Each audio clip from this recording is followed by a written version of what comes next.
Det er nu 10 dage siden, at den værste storm, verden nogensinde har set, ramte Filippinerne med en helt ubegribelig kraft. Haiyan, som tyfonen hed, den trak et spor af død og ødelæggelse med sig, og konsekvenserne af den, de er stadig fuldstændig uoverskuelige. Det var lige her, at tyfonen den kom ind over den værst ramte by, som vi befinder os i, Tacloban. Det her, det var før et kvarter med masser af huse her ned langs stranden. Og prøv engang at se det nu. Det er fuldstændig jævnet med jorden. Og det var ikke bare en storm, der ramte. Det var også en efterfølgende flodbølge, som skyllede alt ind over kysten. Prøv for eksempel at se skibet, der ligger heroppe. Indtil videre ved vi, at flere tusind mennesker, de omkom. Men flere hundrede mennesker, de fik deres liv ændret for evigt. Velkommen til dags dato, ramt af verdens værste storm.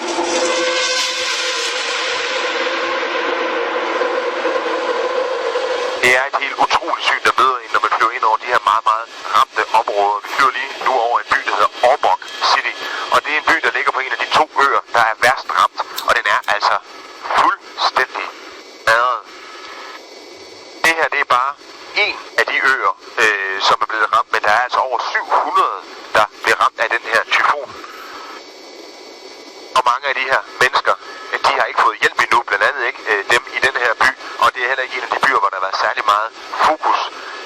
Ikke her, at alle medierne de befinder sig. Og det her, det er en af de byer, som man stadigvæk mangler op til med meget af den her mødehjælp. Spørgsmålet er, hvornår det kommer, og hvor lang tid de her mennesker skal klare sig uden at få hjælp. Selvom indbyggerne her har været ude for den her forfærdelige oplevelse, så kan man altså godt få et lille smil frem hos nogle af børnene i hvert fald. Folk, de har jo et overlevelsesinstinkt, og det bliver i den grad brugt her. Familien her er heldig. De har en vandslange, som går ned til et vandrør hernede under jorden, egentlig ikke er beskadiget. Det vil sige, at de kan tage et bad, som børnene de gør her. De kan fylde deres vandflasker op. Herover der har de lavet et intimistisk komfur eller et ildsted. Her er de i gang med at koge noget vand. Det her, det var jo før deres hus, og som man kan se, så er det jo fuldstændig revet bort af tyfonen Haiyan og den efterfølgende flodbølge. Og nu bor familien så her inde midt i byggetomten i et telt. Det er utroligt at være vidne til. Jeg har faktisk aldrig nogensinde oplevet noget lignende som det her. På trods af, at jeg har dækket en del naturkatastrofer. Og især det her med at opleve, at livet på en bizarre måde alligevel fortsætter, uanset hvad der sker. På trods af, at lige hernede langs kysten, der har vi lige været nede og se det ene opsvulmede lig efter det andet, der endnu ikke er blevet fjernet. Man kan lugte lugten herop fra de lig, og alligevel, ja så, altså fortsæt her for de overlevende.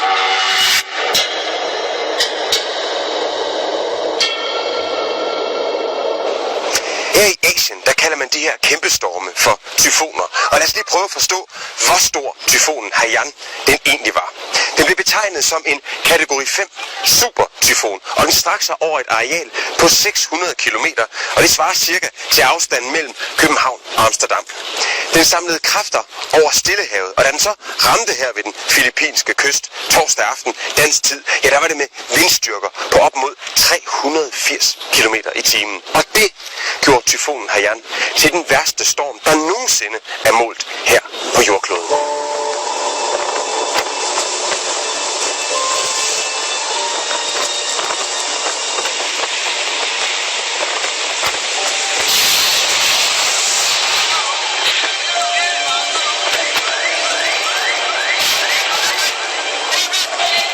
Tyfonen splitter nærmest alting ad på sin vej ind over Filippinerne.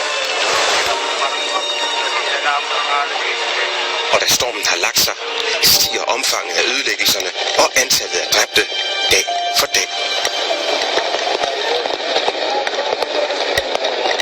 I første omgang vurderer de lokale myndigheder, at 33 er omkommet, og landets præsident forsøger at berolige befolkningen.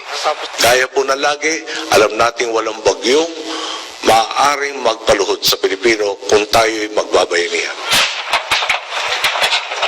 3 dage efter Haiyan går det for alvor op for myndighederne, at tyfonens voldsomhed langt har overgået selv de værste forudsigelser.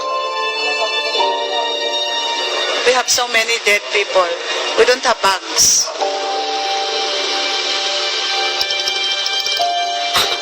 FN vurderer, at 19 millioner mennesker er berørt af tyfonen. Og selvom der fortsat hersker stor usikkerhed om antallet af omkomne, så er myndighederne sikre på, at de døde skal tælles i flere tusinder.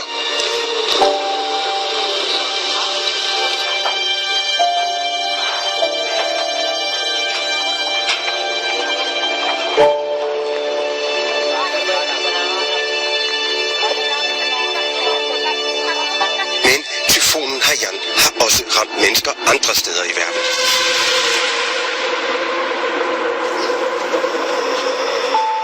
En af dem er danske Jackie Kroer. Hans filippinske kæreste, deres fælles 6 måneder gamle søn og 3 stedbørn, var i Tacloban, da tyfonen nærmest udslettede byen. I 3 lange døgn ventede Jackie Kroer, før han fik at vide, at familien havde overlevet katastrofen. Maven er fuldstændig knudret sammen, fordi jeg er ikke dernede endnu, jeg er ikke i nærheden af dem. Jeg ved ikke endnu, om de er taget et andet sted hen for at være i sikkerhed, eller om de stadig er i huset, jeg ved det ikke. Det er Ethan, vi har her, 6 måneder. Det er jo det der, jeg gerne vil ned og have og røre, ikke? Slet ikke rart, det er det ikke. Jeg tænker jo, en lille mand, der dårligt nok har fået alle sine vaccinationer, og nu skal leve som helvede, det duer ikke. Han skal hjem. Det skal de alle sammen. Nu skal han ud på en 10.000 kilometer lang rejse for at blive genforenet med sin familie. Når jeg ser Manila, så er jeg på vej. Og der er 22 timer til. Så jeg har ikke rigtig spist siden i torsdags, fordi lysten er der ikke, appetitten er væk, og der er rastet 6 kilo af siden torsdag, og så til i dag tirsdag. Så jeg skal have noget at spise, og jeg tror snart, jeg er klar. Det håber jeg.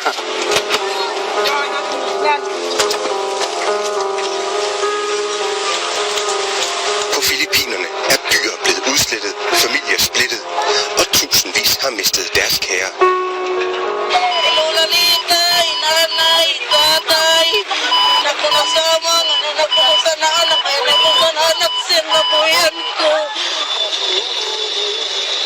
Mangel på strøm, rent drikkevand og fødevarer har gjort overlevelsesmulighederne vanskelige. Nabubuhay pa kami, ewan ko na lang kung sa mga susunod na araw o buhay pa kami. Hindi ko na alam.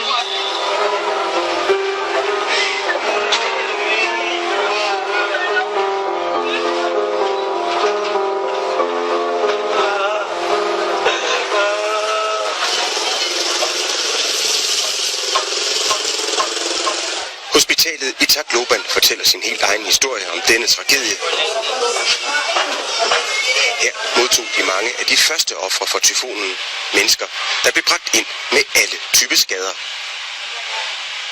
Usually lacerated wounds, fractures, puncture wounds, blunt injuries, head injuries. Et af tyfonens ofre er denne bevidstløse mand. Kvinden, der sidder og synger for ham, er hans fortvivlede datter.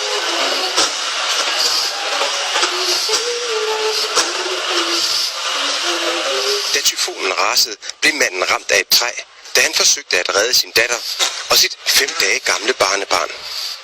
Nu ligger han for døden på en briks med sin sørgende familie omkring sig.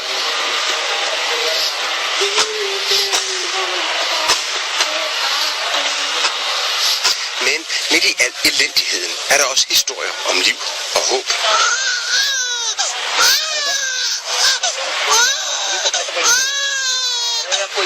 Most of our patients are pregnant women. They keep on coming. We cannot refuse them. So we make a makeshift delivery room, the emergency room, because the delivery room and the intensive care unit for newborns were flooded. I forbindelse med katastrofer som denne, ser man ofte, at kvinder går for tidligt i fødsel. Sådan er det også her i Tacloban. Man har været nødt til at tage hospitalets kapel i brug, for at kunne huse de mange nyfødte babyer, der er kommet til verden siden tyfonen efterlod området i kaos.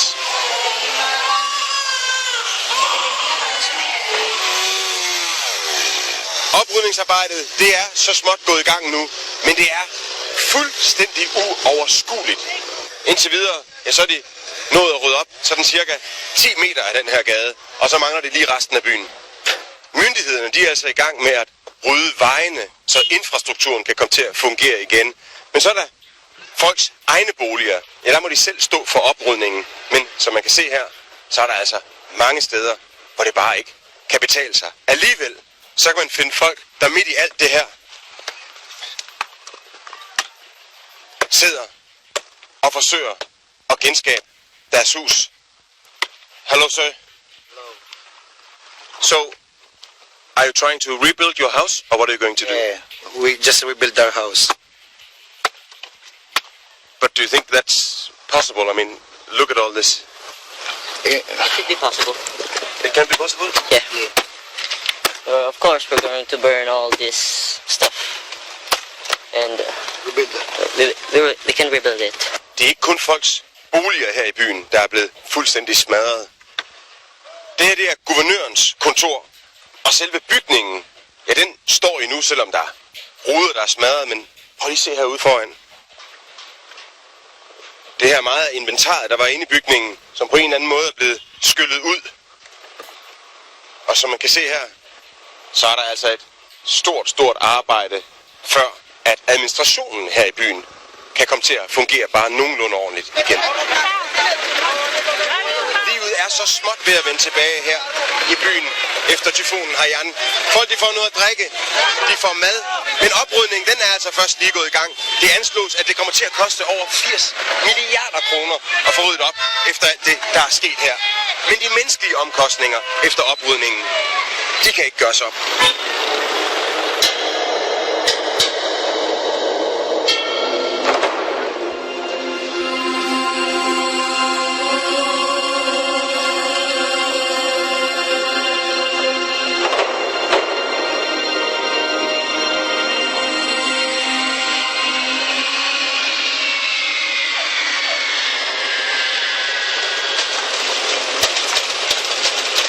Efter en 22 timer lang rejse er Jackie Kroer nu nået frem til Manila. Lad os prøve at gå derover. I lufthavnen skal han møde sin kærestes søster. If she is arrival area, where is that for pickup? Arrival extension area. You take a pedestrian Yeah. and go downstairs or right side or Right or left? Yes. So I'll try that. Perfect.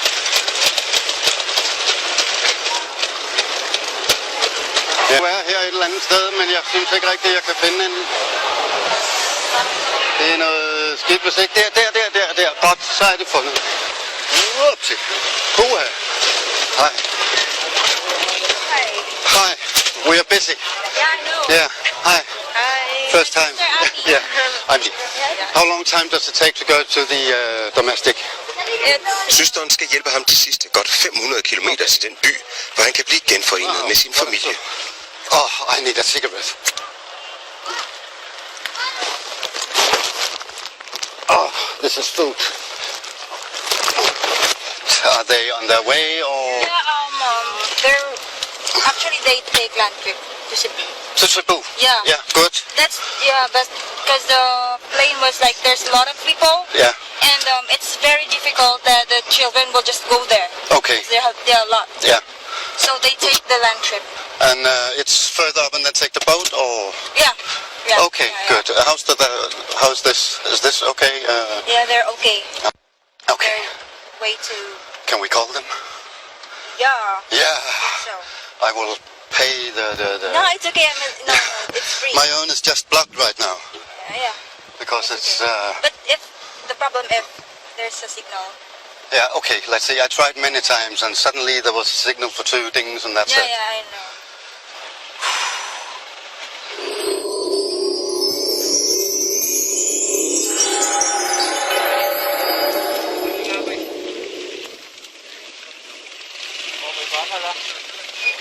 Myndighederne her i Tacloban, de er slet ikke færdige med at samle alle de lig sammen, som ligger rundt omkring i byen.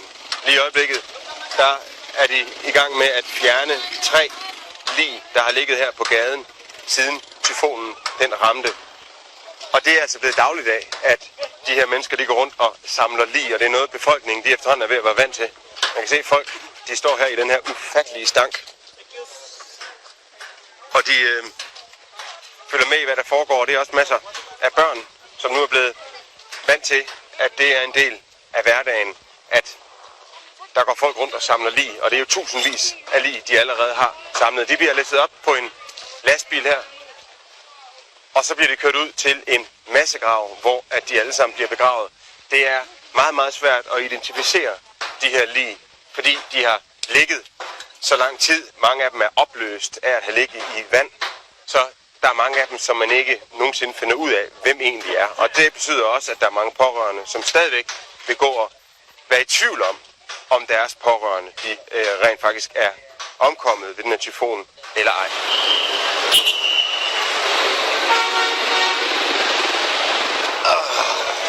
Jackie Kroer er nu nået til Cebu. Her var det planen, at han denne aften skulle se sin familie igen. Men det er ikke lykkedes for dem at komme frem. De er flygtet fra hjembyen Tacloban, men tusinder af mennesker forsøger at slippe væk fra det hårdt ramte område, så det er svært at få plads ombord på den færge, der kan få dem væk fra Tacloban og øen Leyte. Jeg ved ikke rigtig noget om, hvad der præcis der skete. Jeg har kun, hørt halve beskeder, og jeg fik også lige at vide for en halv time siden, at de skulle sove i bilen i nat, fordi der var ingen hoteller at få. Og de har ikke fået købt færgebilletter endnu. Men de har så fundet et hotel, men de skal så sove. Jeg tror, de er 12 mennesker på et værelse, fordi det var, hvad de kunne få. Jeg tror ikke på noget. Ikke før, at jeg har dem her. Eller bare hører nu er de. Så tror jeg på det. Så slipper jeg dem ikke hjem. Ikke den gang.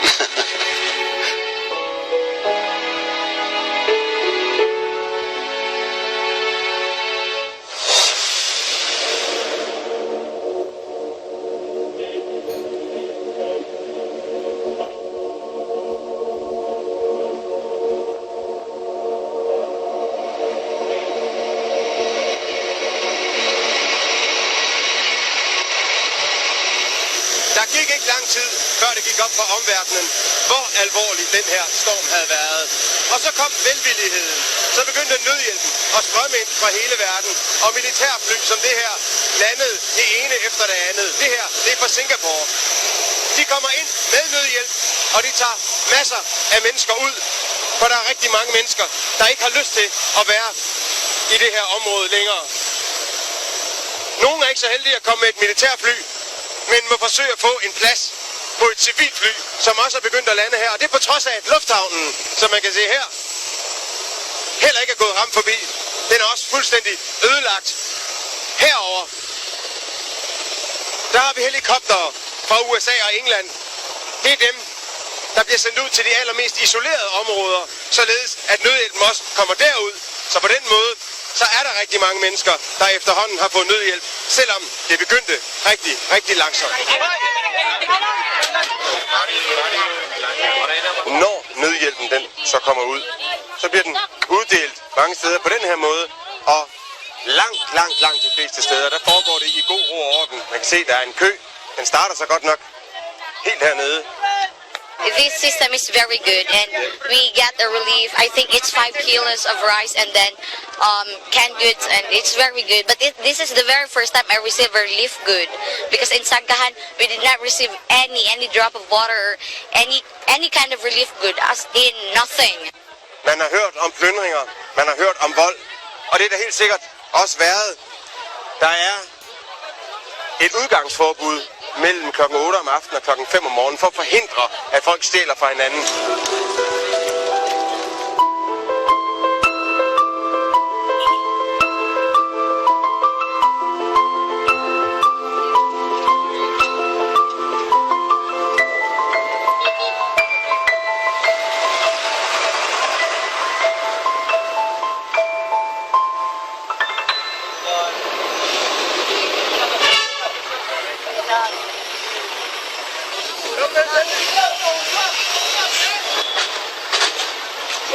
Efter mere end et døgns rejse og en uge efter tyfonen ramte landet, står Jackie Kroer nu på en filippinsk færgekaj og venter på at blive genforenet med sin familie. Det er hårdt, det her. Det er meget hårdt. Jeg kæft for det hårdt.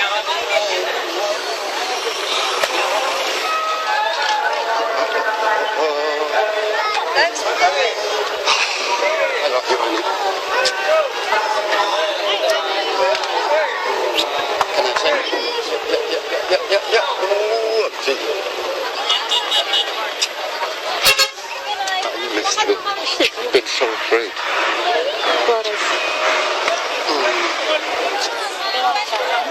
Yeah, it's okay. It's okay. It's okay. All of us is crying. It's okay.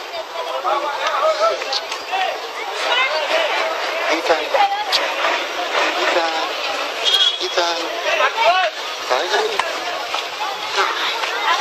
Hi, Stein. How are you? Are you okay? Hey, how are you? Oh, it's so nice to see you. Hi, Zay. Oh, I missed you. Where's Pudding? Pudding? Pudding. Hi. How are you?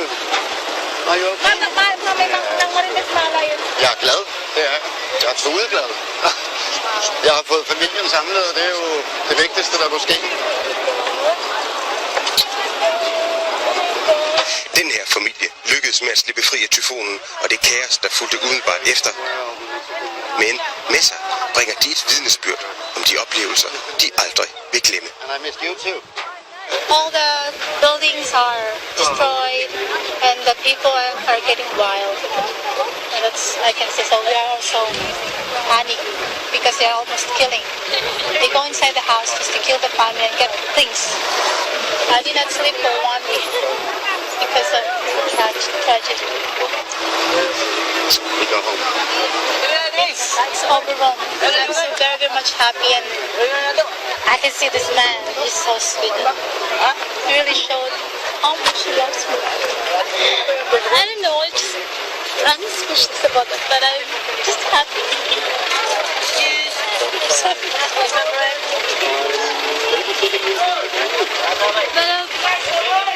I'm going to happiness.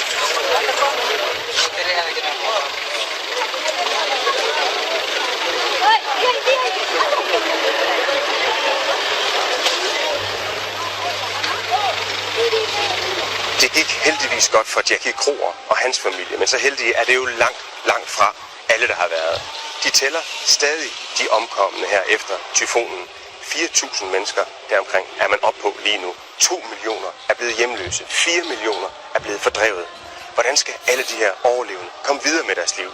Hvad sker der, når kameraerne er slukket? Når journalister som mig er taget hjem igen? Når der ikke er flere redningsarbejdere tilbage, og nødhjælpen den ikke længere kommer ind i en lind strøm? Filippinerne er et meget religiøst land. Mange, de søger trøst i deres kristne tro her i byens kirke, der stadig står, selvom den også er blevet beskadiget. En ting er i hvert fald sikkert. Alle de her mennesker, de har tyfonen Haiyan med i deres bagage resten af deres liv.